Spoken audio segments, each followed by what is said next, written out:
نحمده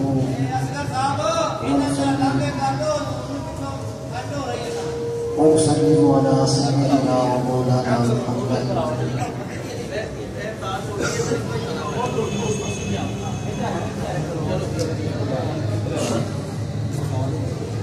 وعلى وأصحابه وعترته وأزواجه ومن آله أجمعين. أما بعد فأعوذ بالله من الشيطان الرجيم. بسم الله الرحمن الرحيم. كل من عليها فان ويبقى وجه ربك ذو الجلال والإكرام. صدق الله العظيم وصدق رسوله النبي الكريم الأمين الرؤوف الرحيم. الصلاة والسلام عليك يا سيدي يا رسول الله وعلى آلك يا سيدي يا حبيب الله. آج کے اس جلوس پاک میں شرکت پر میں تمام علماء کرام مسلک حق اہل سنت و جماعت کو اور عشاقان رسول صلی اللہ علیہ وسلم سب کو دل کی اتھاہ گہرائیوں سے مبارکباد پیش کرتا ہوں. آج میں یہاں پر ایک منفرد موضوع بیان کرنا چاہتا ہوں. اس سے قبل بھی میرے ذہن میں یہ موضوع تھا، میں نے چاہا بیان کر دوں پر وقت نہیں ملا. آج چونکہ علماء کرام بھی موجود ہیں اور عوام الناس بھی موجود ہے تو میں اہل سنت و جماعت کے اس عقیدے کو یہاں کھل کر بیان کرنا چاہتا ہوں. اور وہ ایسا موضوع ہے جو بنا بنایا. عقیدہ تو سب کا ہے، ظاہری بات ہے کتابوں میں تو ہوگا، لیکن اس موضوع پر نہ کوئی مستقل آج تک کتاب لکھی گئی ہے، نہ ہی اس موضوع پر مستقل کوئی خطاب کیا گیا ہے. اگر ہو تو واللہ عالم، میرے علم میں نہیں. کافی تحقیق کی تھی میں نے، مجھے نہیں ملا. دوستو وہ موضوع ہے بقائے دائمی حضرت محمد مصطفیٰ صلی اللہ علیہ وسلم. مطلب کہ جب قیامت آئے گی ہر چیز فنا ہو جائے گی، ہر آدمی، فرشتہ، جن و ملک، یہ چرند پرند، حتیٰ کہ زمین و آسمان، یہ سب کچھ فنا ہو جائیں گے اور حضور فنا نہیں ہوں گے. اور میں نے آیت کریمہ بھی وہ تلاوت کی جو دوسرے لوگوں کی دلیل بن سکتی تھی. کس لیے؟ تاکہ انہیں سمجھا دوں کہ جہاں سے تم چاہو قرآن کھولو وہیں سے حضرت مصطفیٰ ثابت ہوتی ہے، وہیں سے حضور کی شان بیان کر سکتے ہیں. حضور علیہ السلام کا وصال ہوا، حضرت میمونہ کے پاس صحابہ کرام جمع ہوئے. فاخرجت لہ مرآتہ، حضرت میمونہ رضی اللہ تعالیٰ عنہ حضور علیہ السلام کا وہ آئینہ، وہ شیشہ مبارک جس میں دیکھ کر حضور زلفیں سنوارا کرتے تھے، وہ صحابہ کرام کے پاس لائیں کہ حضور کی یاد ستا رہی تھی تو وہ شیشہ دیکھ کے حضور کی کوئی چیز دیکھ لیں گے تو شاید تسکین ہو جائے. اس لیے انہوں نے وہ شیشہ دیا. فنظر فیہا، جب صحابہ کرام علیہ رضوان نے اس شیشے میں نظر کی اور اس شیشے کو دیکھا تو انہوں نے دیکھا کیا؟ فرآ صورت رسول اللہ صلی اللہ علیہ وسلم، اس شیشے میں حضور علیہ السلام کی صورت کو دیکھا. ولم یرا صورت نفسہ، اپنی ذات کو نہیں دیکھا. صحابہ کرام نے کسے دیکھا؟ حضور علیہ السلام کو. اور شیشہ سامنے کس کے تھا؟ صحابہ کرام کے.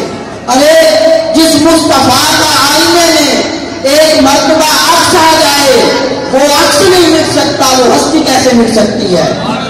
جس ہستی کے عکس میں اتنی طاقت ہو کہ خدا اسے بقائے دائمی دے دے، تم اس ذات کی بات کرتے ہو کہ فنا ہوں گے معاذ اللہ. تو وہ لوگ جو اعتراض کر سکتے ہیں اور کریں گے کہ قرآن میں ہے کل من علیہا فان، ہر ایک چیز میں فنا ہونا ہے. تو میں پہلے معترض جواب دے لوں، پھر اس کی تفسیر بیان کرتا ہوں، اور انشاءاللہ وہ آیت کی تفسیر آج سے پہلے نہیں سنی ہوگی آپ نے. میں نے خود اس کے اوپر تھیسس لکھے تھے، تو یہ میں نے ذاتی طور پہ وہ تفسیر تیار کی تھی جو قرآن و سنت کی روشنی میں خود اخذ کی جاتی ہے. تو وہ انشاءاللہ بعد میں بیان کرتا ہوں، پہلے ان کو جواب دے لوں. وہ کہتے ہیں کل من علیہا فان، جو کچھ ہے وہ سب کا سب فنا ہوگا، اور انہی کا یہ عقیدہ ہے، انہی کا یہ عقیدہ ہے کہ جب قیامت قریب آئے گی تو بیت اللہ کو اٹھا دیا جائے گا.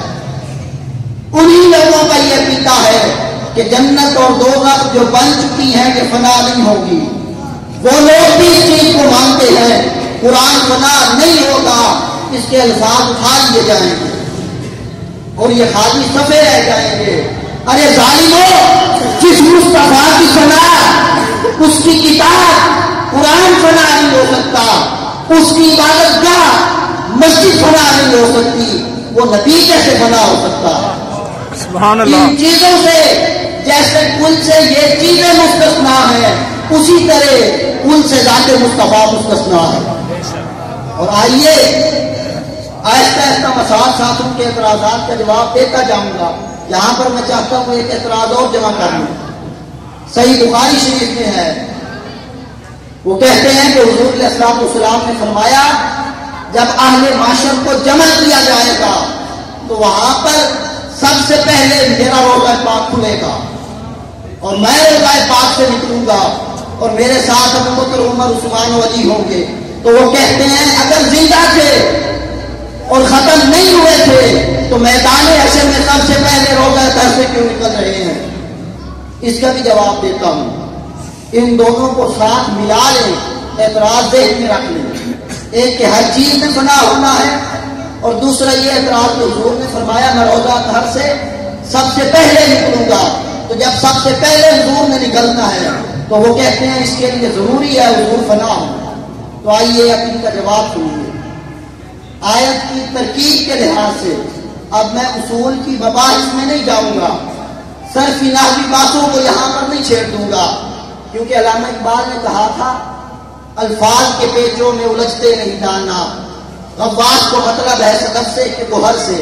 یہاں پر وقت نہیں ورنہ کھول کے بتاتا کہ چیز کیا ہے. لیکن آئیے سیدھی سیدھی بات بتاتا ہوں، آیت کے ایک ایک لفظ کا ترجمہ کرتا ہوں، پھر آپ کو بھی سمجھ آ جائے گی، مجھے بھی. کل لفظ ہے کل، تمام کا تمام، من جو کچھ بھی ہو، کیا ہے اسے؟ علیہا، اس پر. اب یہاں پر بڑے بڑے آئینہ کرام نے، میں ان کے قدموں کی خاص بھی نہیں، میں تو ان کے غلاموں کے کتوں کی آخری صف میں کھڑے ہونے کے قابل بھی نہیں، لیکن معذرت کے ساتھ بعد میں وہ ترجمہ کیا وہ وجہ پر ادباً اختلاف کرتا ہوں. انہوں نے علیہا کی زمین کسی اور طرف لوٹائی، میں کسی اور طرف لوٹاؤں گا. تو انہوں نے علیہا، اس پر، فان فنا ہے. تو آئیے جب ایک ایک لفظ کا ترجمہ آپ کو سمجھ آ گیا، کل تمام کا تمام، من جو کچھ بھی ہو، علیہا اس کے اوپر، فان فنا ہے مگر وہ فنا ہوگا. تو اب سمجھیے اللہ رب العزت اسی آیت میں جس میں اسے یہ نظر آ رہا ہے کہ حضور فنا ہوں گے، خدا اعلان کر رہا ہے مصطفیٰ کے سوا سب فنا ہوں گے. وہ کیسے؟ اللہ رب العزت نے فرمایا جب قیامت قریب ہوگی تو یہ ساری کائنات چونکہ حضور کی محبت میں بنائی گئی، حضور کے عشق میں بنائی گئی، حضور کی چاہت میں بنائی گئی، حضور کے لیے بنائی گئی، تو یہ ساری کائنات گردش کرتی ہوئی زمین کی طرف دوڑے گی، مرکز کی طرف دوڑے گی، حضور کی طرف دوڑے گی کہ حضور کے عشق کی آتش اب تیز ہو چکی ہے اور صبر نہیں ہو رہا. سورج بھی کہے گا مولا اب مجھے یہ جگہ چھوڑنے دے، تیرے محبوب کا جلوہ دیکھاؤں. ستارے بھی کہیں گے مولا اب ہم اپنی جگہ سے جل رہے ہیں اور ذات پیغمبر کی طرف جا رہے ہیں.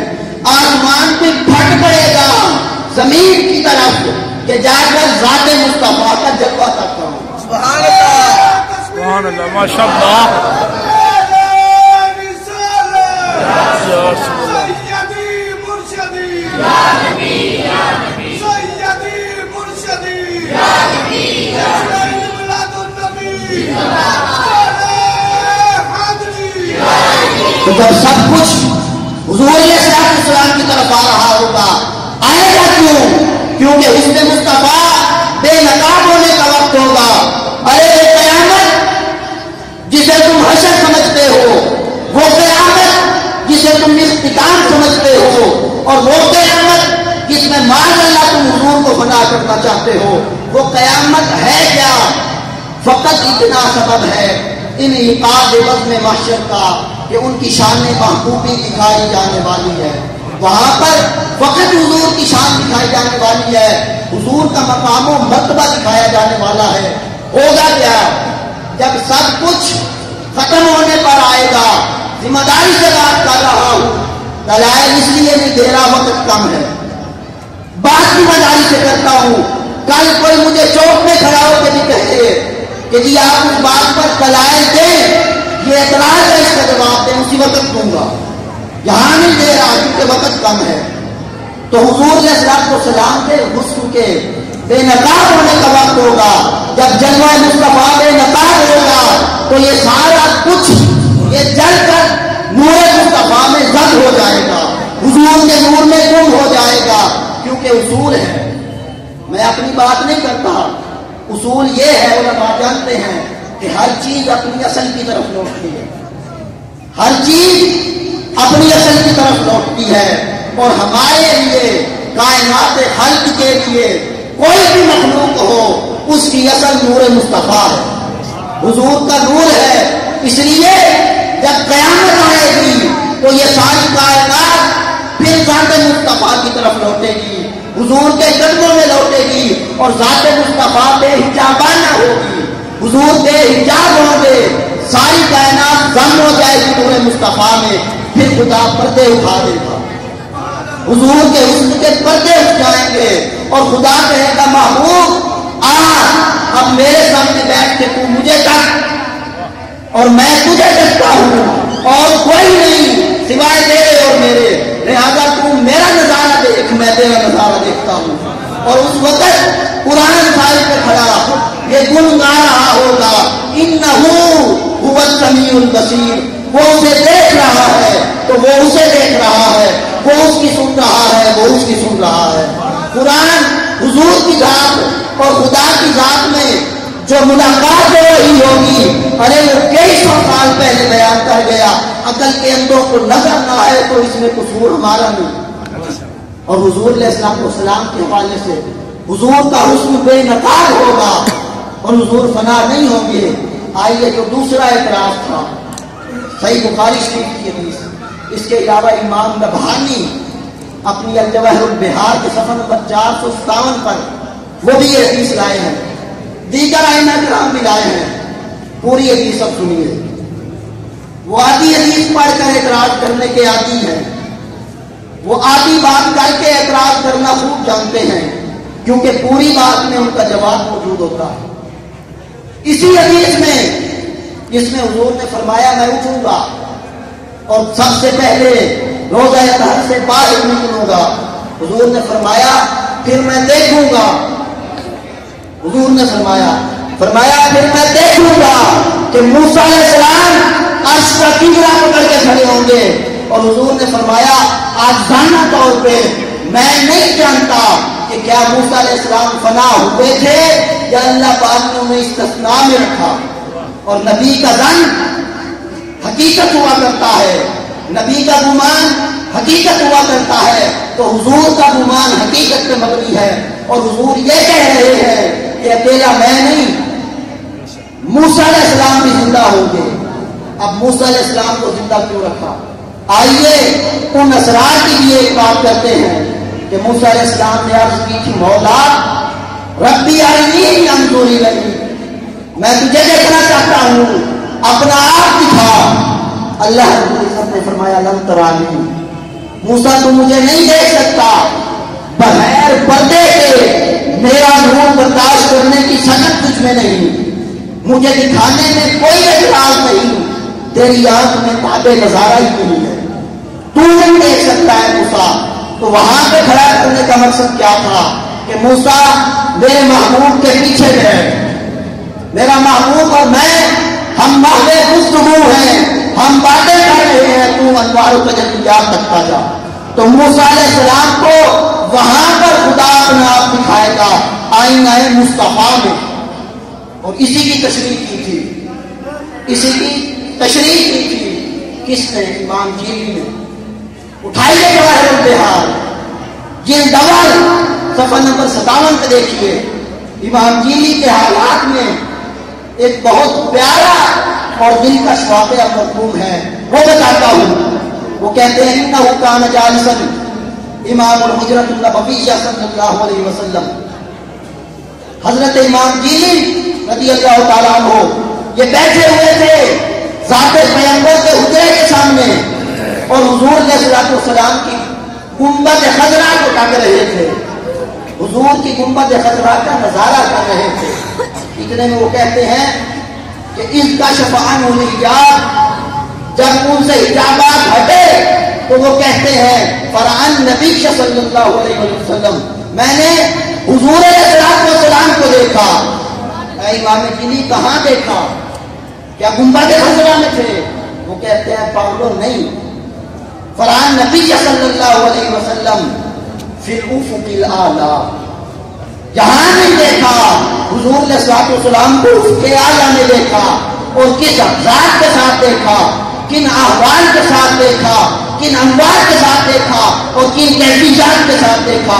وہ کہتے ہیں انہو متصف بصفت الالہیہ، وہ صفت الہیہ سے متصف تھے۔ اب وہ کیسے تھے یہ بات میرے پاس آنا، سمجھا دوں گا، سارے پردے کھا دوں گا، یہاں وقت نہیں ہے، فقط موضوع سے متعلق بات کرتا ہوں کہ صفت الہیہ سے متصف دیکھا۔ مطلب کیا تھا کہ خدا زندہ ہے، خدا زندہ ہے، کوئی خدا کو دیکھ سکتا ہے؟ نہیں۔ تو حضور کی زندگی خدا کے ہونے پر دلیل ہے، اور خدا کبھی فنا نہیں ہوگا، حضور کی بقا خدا کی بقا پہ دلیل ہے، اور اس تناظر میں تھے۔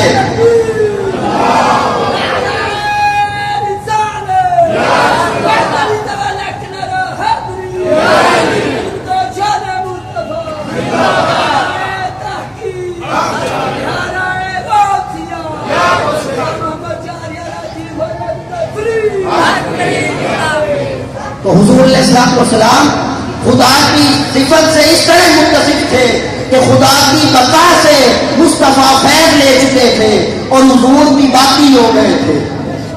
اگر کسی کو یہ یقین نہ آئے اور کسی کے دل میں فتویٰ لگانے کا موڑ ہو تو بھائی مجھے سائڈ پہ رکھیں، معذرت پہ رکھیں، جائیں جا کے امام نبہانی پہ فتویٰ لگا دیں۔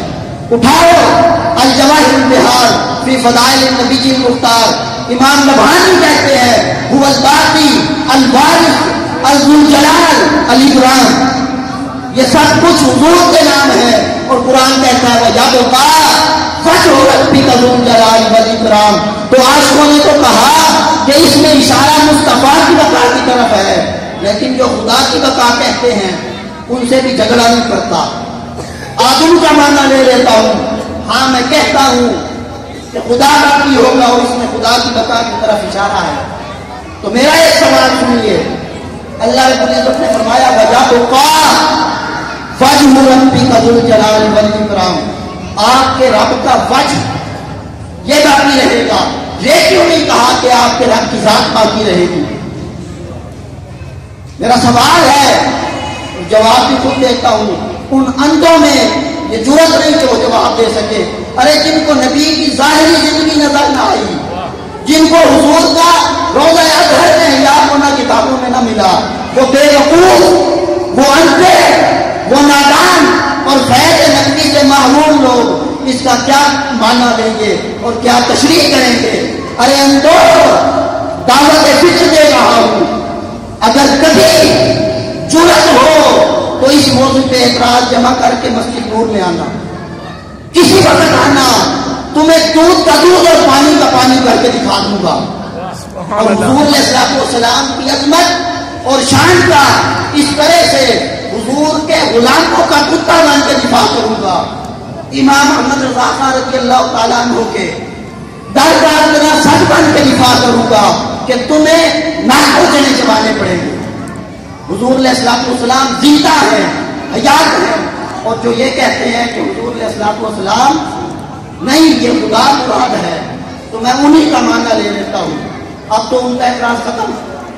اب آئیے، میں نے یہ سوال کیا کہ اللہ نے یہ کیوں فرمایا کہ آپ کے رب کا وجہ باقی رہے گا، آپ کے رب کی ذات باقی نہیں تو کہا. حالانکہ باقی تو ذات میں بھی رہنا ہے اور ذات میں سب کچھ آ جائے گا، تو وجہ اس کی تخصیص کیوں کی؟ جواب سنیے. وجہ کا مطلب کیا کرتے ہیں، وجہ کا معنی کیا لیتے ہیں؟ مفسرین اکثریت میں جو مطلب لیتے ہیں وجہ کا، وہ خدا کی توجہ لیتے ہیں. مفسرین وجہ کا زیادہ تر جو مطلب لیتے ہیں وہ خدا کی توجہ لیتے ہیں. اور وَلِكُلٍّ وِجْهَةٌ، قرآن کی تفسیر قرآن سے کر دیتا ہوں. وَلِكُلٍّ وِجْهَةٌ هُوَ مُوَلِّيهَا. اب تو کسی کو کوئی اعتراض نہ رہا، دوسرا پارہ اٹھا کے دیکھ لیں تو وَلِكُلٍّ وِجْهَةٌ هُوَ مُوَلِّيهَا، اس کو دیکھیں اور ہم ساتھ ملائیں اس کو. وَيَبْقَىٰ وَجْهُ رَبِّكَ ذُو الْجَلَالِ وَالْإِكْرَامِ. حبیب مکرم، آپ کے رب کی توجہ باقی رہے گی، تو خدا کی توجہ کدھر رہتی ہے؟ ہماری طرف.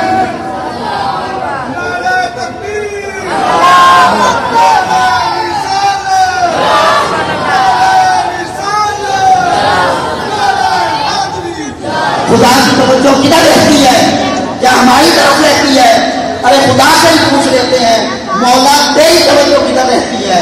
وہ کہتا ہے فَقْدِرْ بِحُکْمِ رَبِّكَ فَإِنَّكَ بِأَعْيُنِنَا. حبیب، آپ اپنے رب کے حکم سے صبر کیجئے، کیونکہ آپ کا مکھڑا ہر وقت ہماری آنکھوں میں ہے. تو خدا کی توجہ تو مصطفیٰ کی طرف ہوئی. وہ کہہ سکتے ہیں کہ یہ تو ابھی کی بات ہے. نہیں بھائی، یہ پہلے کی بات ہے. وَتَقَلُّبَكَ فِي السَّاجِدِينَ. حبیب، جب آپ کا نور نیچے اترا تھا، خدا تو تب بھی آپ کو دیکھ رہا تھا، اور خدا کی نظر میں تو آپ تھے. ناصر چشتی نے کہا تھا وہ دیکھنے والوں سے جدا دیکھ رہا ہے، خالق تو محمد کی ادا دیکھ رہا ہے. سرکار کی نظریں ہیں گناہگار پہ، ناصر حضور کے چہرے کو خدا دیکھ رہا ہے. تو خدا ذات پیغمبر کے چہرے کو تکتا ہے، اور ذات پیغمبر حضور علیہ الصلوۃ والسلام کی ذات وہ ہے. آخری بات عرض کرتا ہوں، وَلِكُلٍّ وِجْهَةٌ هُوَ مُوَلِّيهَا کے تحت جا کے اٹھا کے دیکھو، روح المعانی اٹھاؤ، ذرا توجہ سے پڑھو. انہوں نے وہاں بیان کیا، وہ کہتے ہیں لوگوں، ہر شہر کا ایک قبلہ ہوتا ہے. مسلمانوں کا قبلہ ہے وہ کعبے کی طرف منہ کر کے نمازیں پڑھتے ہیں. فرشتوں کا قبلہ بیت المعمور ہے، وہ اس کی طرف تکتے ہیں. ارے یہ سب تو مخلوق کے قبلے ہیں. وہ کہتے ہیں اللہ کی عزت کی قسم، انہوں نے لکھا، وہ کہتے ہیں خدا کا قبلہ ذات پیغمبر ہے، حضور کی ذات خدا کا قبلہ ہے. تو ظالموں، ارے بدبختوں، ارے فیض سے محروم اندھے لوگوں، تم امیوں کو کیا پتا تمہارے قبلے کو خدا اٹھا لے اور ضائع نہ ہونے دے، تمہارا قبلہ فنا نہ ہو. اور ظالموں عقیدہ یہ ہو کہ خدا کا قبلہ فنا ہوگا. اس سے بڑا جھوٹ کوئی نہیں، اس سے بڑا غدر کوئی نہیں اور فریب کوئی نہیں.